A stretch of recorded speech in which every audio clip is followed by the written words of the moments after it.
זו אגדה, אך הרוח פה מתבדרת, מבדרת לי את הזקן, ואני חוגג פה עם כל החברים הכי טובים שלי 150 שנה. אמנם תודו, אני נראה יותר צעיר, אני יודע. anyway, היה לי חזון, הקמנו מדינה, והשאלה האם עמדנו בחזון. מה אתה אומר? זה חבר שלי בנימין. שלום. תיאודור בשבילך. תיאודור. אני אומר תראה, אנחנו רצינו להקים מדינה שבה לא יהיה הבדל בין גזע, דת ומין.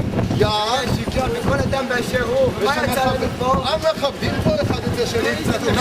תעשה לי טובה. ורצינו מדינה שהכל שוויון, ושכל התלמידים ילכו לבית הספר, לדוגמה, עם אותה תלבושת, כדי שלא יבדילו ביניהם לפי מעמד ושל ההורים שלהם וכסף. שוויון היה, לא היה. מה קרה? בהולילנד כספים לשחיתות ופקקים והמגדל הגבוה הזה. רגע, היה לי חזון, נו מה החזון?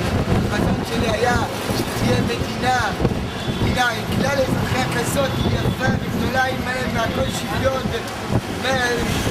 בקיצור, אנחנו צריכים להאמין, לעשות ולשונות. אני צריך להגות. אחריי.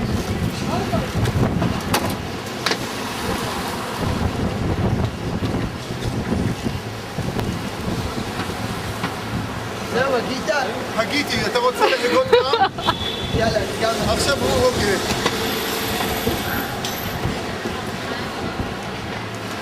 תגיד לי, יש פה חנייה בסביבה? כי אני אהגה חנייה. מחכה לקו 5.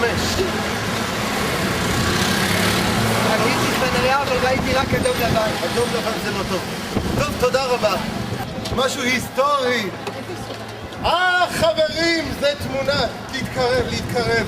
פה זורם נהר הריין, ופה המעקה שפה נשענים פה ככה, ויש פה תמונה היסטורית. אנחנו אומרים, אם תרצו, אין זו אגדה.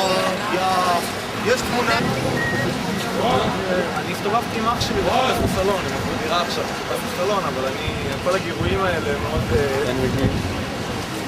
כבר הספיקו לחזור הביתה, ואני עדיין מסתובב בבית דברים. יפה. כאילו מצלמה. בקיצור, אחלה, נעים להכיר. נעים לו אמיר, ונראה בקשר.